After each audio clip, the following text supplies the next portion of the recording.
How are we doing, guys? I hope you are well. I'm just about surviving what is quickly becoming the weirdest and most challenging academic year ever.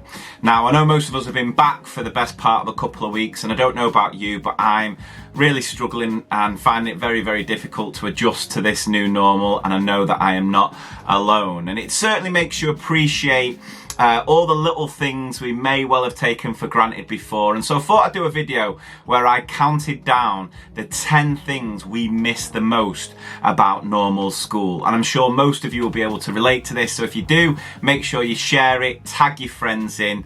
Let's get going. So in at number 10, it's carpet time, carpet spaces. I never really appreciated how special carpet time was until the time it was taken away. Now, don't get me wrong, it's a tough act to master and it does take a while, but there's something special about having all your little cherubs in together on that carpet and just looking up at you like you're some sort of pop star as you just impart knowledge on them. In at number 9 is school sports. Now, I don't know about you, but we've had to put that on hold for now. Football teams, playing local schools, all that sort of stuff. Now, I know for some teachers they're probably buzzing because they're not having to do it anymore, but I just think about the kids. I remember when you were at school and how much it meant to finally get to year 6 and be able to represent your school, taking your kit in, being able to tell everyone, yeah, tonight I'm representing our whole school as we play St. John's down the road. And the fact that's being taken away is, I certainly miss the school sports side, because I know for a lot of teachers, it brought out the inner Mourinho in a lot of us, didn't it? Those childhood dreams where we didn't quite make it were certainly played out on the school field when we were able to actually manage the school football team. So that is number 9 for me. So in at number 8, it has to be having a classroom that doesn't smell like your student accommodation the morning after Freshers Week. Now, I know we're using loads of hand sanitizers, which is laced with alcohol, but my word, walking down that school corridor, I'm peering in classrooms like, how many did you have last night?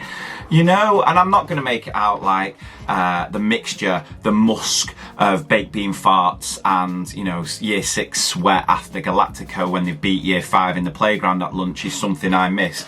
But it certainly would be nice to go into a classroom that just didn't stink of a brewery, really. In at number 7 has to be classroom jobs, you know, whiteboard monitors. Not being able to get the children to hand those out because they've got to stay in their seat is certainly a challenge. And you're now the person who has to decide who gets the cleanest whiteboards and who gets the pens that even after a week have already run out. You know, it's a tough decision to make when you've got so many other things going on. In at number 6 is just missing those days where you could really just focus on the teaching rather than thinking of 4,786 other things that you need to do to make sure your bubble stays safe. In at 5, and I know loads of teachers will be able to relate to this one, not being able to send a child to go and get something that you've left somewhere else. You know what it's like. We've got so many things going on. It might be that you left the photocopied sheet on the photocopier, you needed a message to be sent down, even if you've just got that child who is testing your patience and you just want to send them on a little adventure, a little job.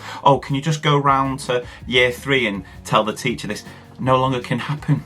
In at number 4, it's all these staggered start times and end times, and it's just really messing up the body clock, you know what I mean? So usually, you know, only a couple of weeks before, I wouldn't even be considering having breakfast until 10:30, 11 o'clock, whereas now that's lunchtime for some classes. So you're having to sort of have your lunch at a time when you would normally have breakfast. In number 3 has to be hearing the children sing. I'd have never thought I'd miss this. If you were to ask me a year ago, I would plead to never hear certain songs ever again.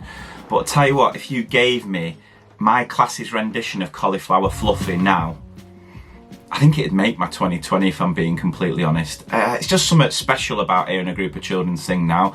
Don't get me wrong, some of them can't hit a note to save their lives, but you know, you just don't know what you've got till it's gone. In at number 2 has to be the celebration assembly, a weekly staple in every school where certain members of your class are rewarded for some of the excellent work that they are doing, and the claps and the celebrations just magic. I miss it so much. And I miss it mainly because no celebration assembly ever went smoothly. There was always something that would happen, an incident that would provide so many lols in the staff room afterwards.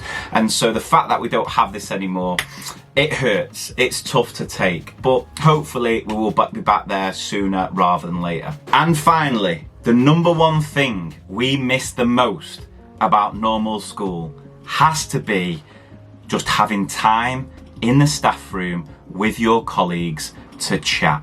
The fact that these bubbles are keeping us separate and we're not being able to see our friends, our colleagues, and just chat about things just unrelated to the school day, I know for a fact is hitting a lot of teachers hard. And it is so tough, whether it be before school, after school, being able to just sit in a class with your teacher BFF and put the worlds to right is what makes your day as a teacher, really. It's what keeps you sane. And the fact that that's not happening in so many schools is certainly a challenge and is certainly hard for so many teachers. So there you have the 10 things we miss the most. I know some of them might seem petty. I know you're probably thinking there's a flipping global pandemic going on. These are little things that don't matter. But you know, it is tough to get used to. That's all I'm saying. And hopefully from this video, you've been able to relate. And even if you are struggling a little bit, it's not just you. We're all in the sort of same boat. So thank you very much for watching. Keep doing the amazing job that you're doing. Keeping the children safe, but also keeping yourselves and you keeping yourself sane. I'll be back with another video very soon. Thanks for all the support. Take care.